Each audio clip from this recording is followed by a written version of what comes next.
Bonjour à toutes et à tous, je suis Barbara Haddad, journaliste marketing et business et je suis heureuse de vous retrouver pour l'actu marketing de ce lundi 22 septembre 2025. On commence avec le thème de la fidélisation client puisque deux grandes enseignes viennent d'annoncer l'évolution de leur programme de fidélité. Il s'agit d'Undies avec le programme Undies Family qui évolue sous une forme de programme à palier, 70 euros et 160 euros. Et chaque statut permet de débloquer de nouveaux avantages. On est sur un programme qui mixe à la fois avantages transactionnels, mais aussi la promesse de surprise, d'un cadeau d'anniversaire, etc. Et la deuxième enseigne, c'est Sephora, qui vient également d'annoncer par email à ses clients l'évolution prochaine de son programme. Donc, elle n'est pas rentrée dans le détail de la mécanique, mais elle promet également de nouvelles récompenses et des surprises exclusives. Mon analyse, eh bien, c'est qu'on voit que ça continue sur cette année 2025, qu'un très grand nombre d'enseignes eh bien, revoient leur programme relationnel avec ce mix entre approche transactionnelle et volet émotionnel, cadeau, surprise. Alors oui, le but, c'est clairement de concentrer sa générosité sur les meilleurs clients et globalement ceux qui dépensent le plus. Mais pour moi, la promesse d'avoir des surprises dans l'année, etc., c'est vraiment pas assez tangible pour réellement impacter sur la fidélisation et jouer la préférence. Donc moi, ma recommandation, c'est vraiment dans votre programme de fidélité d'être quand même le plus précis possible s'il y a des choses fun qui arrivent, etc. Parce que sinon, c'est trop abstrait. Deuxième actu, un focus sur la marque FloraJet. Pourquoi? Eh bien parce que je trouve qu'en cette rentrée, la marque innove beaucoup. Elle innove d'abord sur le volet des produits, sur l'offre produit, avec deux nouveautés marquantes qui ont été annoncées, à la fois des bouquets de fleurs, enfin des bouquets en fleurs de soie, pour fleurir durablement les intérieurs, autour d'une quarantaine d'euros.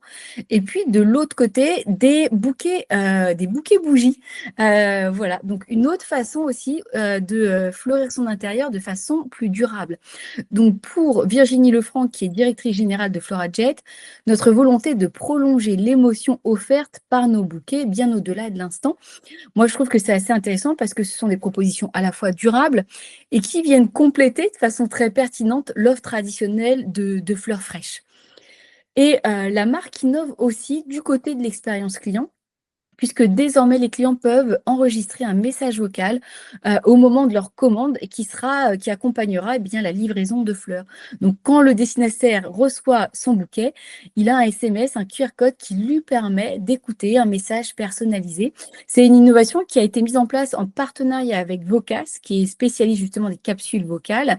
Et toujours pour la directrice générale, elle dit: les fleurs sont déjà un puissant vecteur d'émotion. En y associant la voix de l'expéditeur, nous donnons une nouvelle dimension à l'expérience de la livraison. Et effectivement, je trouve que l'oralité permet d'ajouter une touche plus personnelle, plus émotionnelle au cadeau, et puis finalement de réduire, de gommer la distance.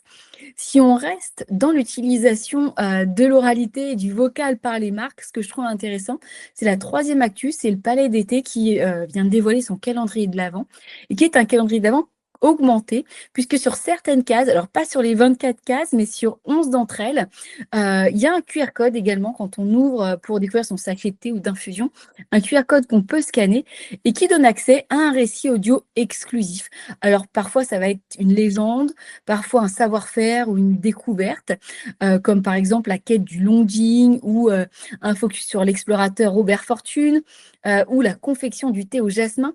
Bref, l'idée est de pouvoir faire vivre une expérience orale en même temps que dégustative et d'amener une dimension justement émotionnelle. Et là, on voit que l'oral ou l'oralité vient servir aussi l'émotionnel, mais entre la marque et sa communauté et ses clients. Donc, je trouve ça assez intéressant. Voilà pour le volet plus émotionnel. On rentre dans un volet plus transactionnel avec la quatrième actu. On va parler d'intelligence artificielle et des achats, puisqu'il semble que ce soit le nouveau réflexe des consommateurs. On sait qu'on est toujours dans un contexte quand même économique tendu, où nombre d'entre nous effectuant des stratégies, recherchent des meilleurs prix, des promotions, etc., pour maîtriser son budget. Et effectivement, selon le dernier rapport trimestriel de Criteo, 67% des Français, des consommateurs, comparent systématiquement les prix avant d'acheter et près d'un consommateur sur deux consulte 2 à 3 sources différentes avant achat. Donc, on consulte et on consulte même plusieurs sources pour être sûr de faire Le meilleur achat, en tout cas au meilleur prix. Mais ce qui est intéressant dans ce rapport, eh bien, il révèle que l'IA intègre désormais le parcours d'achat. 44 estiment que l'IA est particulièrement utile pour trouver le meilleur prix, et c'est en France, on va dire surreprésenté puisqu'à l'échelle mondiale, c'est 36 et 39 l'emploient déjà pour comparer les produits, les prix, mais aussi les caractéristiques, les avis, et cetera. Donc pour Grégoire Bruni, qui est directeur Agency Relations chez Criteo, les parcours d'achat se délinéarisent à grande vitesse. On l'a déjà vu, en omnicanalité, magasins e-commerce, etc. Mais aujourd'hui, les points de contact se multiplient et l'IA générative devient un vrai réflexe pour s'informer, comparer et décider au même titre que des comparateurs ou Internet, les moteurs de recherche. Donc, mon analyse, c'est vraiment que l'IA générative s'affirme au fur et à mesure, au fil des jours, comme un nouveau touchpoint que les marques doivent intégrer dans leur customer journey.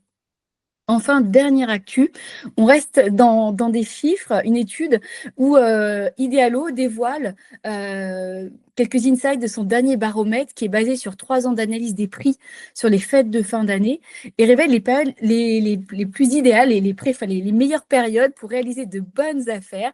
Et bien évidemment qu'il y a le Black Friday qui est très intéressant pour certaines catégories, notamment pour la beauté et l'high-tech.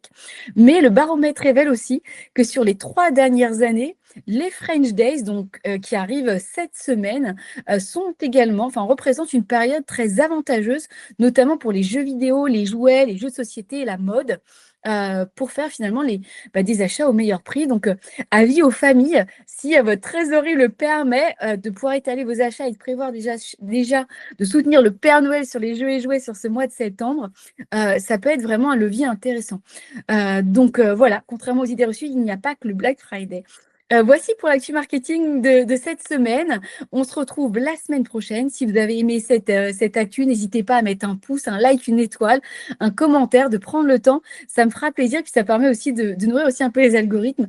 Je vous souhaite une bonne semaine et à très vite.